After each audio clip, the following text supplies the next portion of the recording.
നമസ്കാരം, ഞാൻ ദിനേഷ് സൗപർണിക. നമ്മളെ ഒരു ചെറിയ വെണ്ട കൃഷീൻ്റെ കാര്യമാണ് പറയുന്നത് കേട്ടോ. വെണ്ട കൃഷിയല്ല, പച്ചക്കറിയുടെ മൊത്തമായിട്ടുള്ള കാര്യങ്ങൾ തന്നെയാണ്.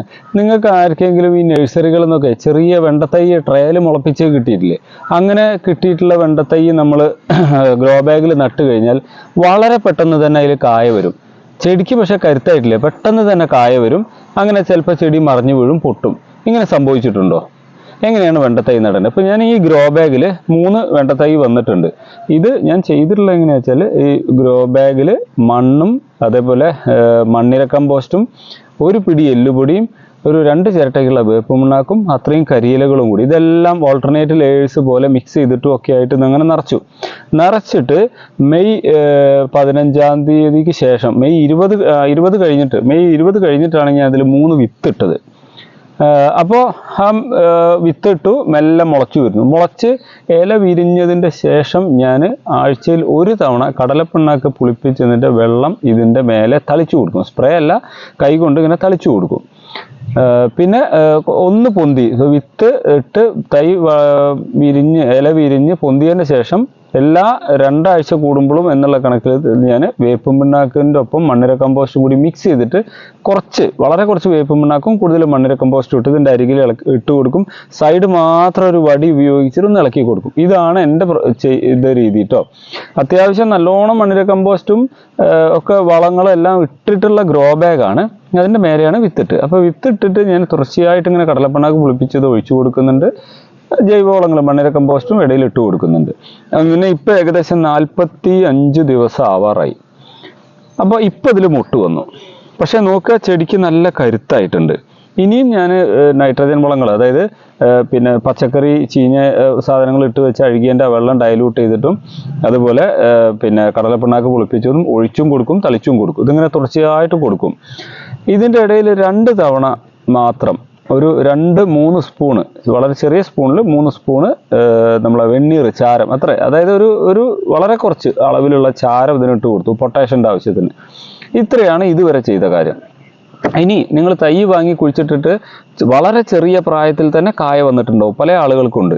അപ്പം ഞാൻ ഈ വിത്തൊക്കെ ഓരോരുത്തർക്ക് കൊടുക്കാറുണ്ട്. ആ വിത്ത് കൊടുക്കുന്ന സമയത്ത് ആ വിത്ത് കുഴിച്ചിട്ടിട്ട് തൈ ഇങ്ങനെ വന്ന് വളരെ പെട്ടെന്ന് തന്നെ കായ വന്നിട്ട് അത് മുരടിച്ച് വീഴുമ്പോൾ ആളുകൾ പറയും വിത്ത് മോശമായിരുന്നു എന്ന് പറയും. എന്താണ് ഇങ്ങനെ തൈ നട്ട് കരുത്തില്ലാത്ത ചെടിയുമേ പെട്ടെന്ന് കായ വന്ന് ചെടി നശിച്ചു പോണത്?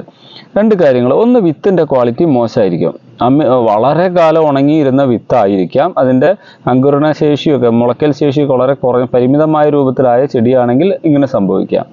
രണ്ടാമത്, നിങ്ങളെ മണ്ണിൽ ഓവറായിട്ട് പൊട്ടാസ്യത്തിൻ്റെ അംശം, പൊട്ടാഷ് വളങ്ങൾ, ചാരമൊക്കെ കൂടുതലുണ്ടായിരുന്ന മണ്ണാണെങ്കിലും ഇതേ സംഭവം വരും. കാരണം തൈ നട്ട് ഈ പൊട്ടാസ്യം അല്ലെങ്കിൽ പൊട്ടാഷ് കൂടുതൽ കിട്ടുമ്പോൾ ചെടി പെട്ടെന്ന് പൂക്കാനും കായ്ക്കാനും കാരണമാവും.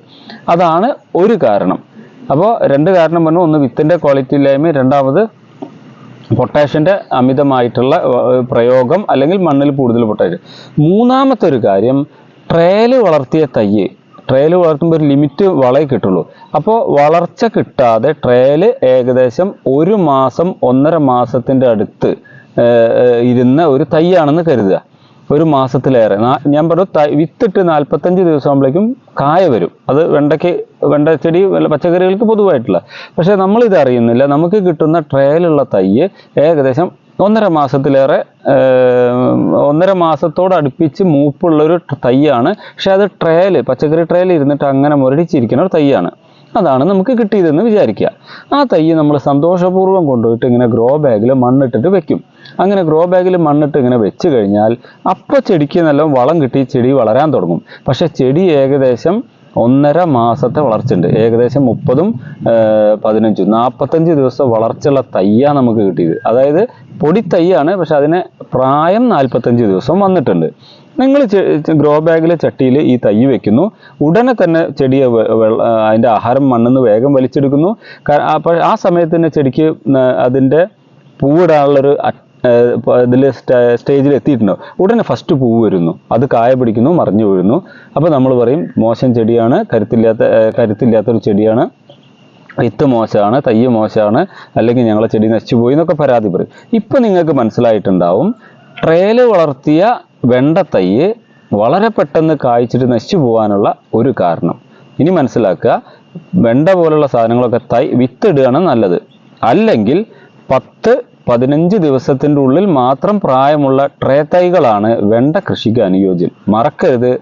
നിങ്ങളുടെ കൃഷി വിജയകരമാവട്ടെ. നിങ്ങളുടെ അടുക്കളത്തോട്ടം വിഷരഹിതമാകട്ടെ, പച്ചക്കറികളെ കൊണ്ട് സമ്പന്നമാകട്ടെ. Thank you.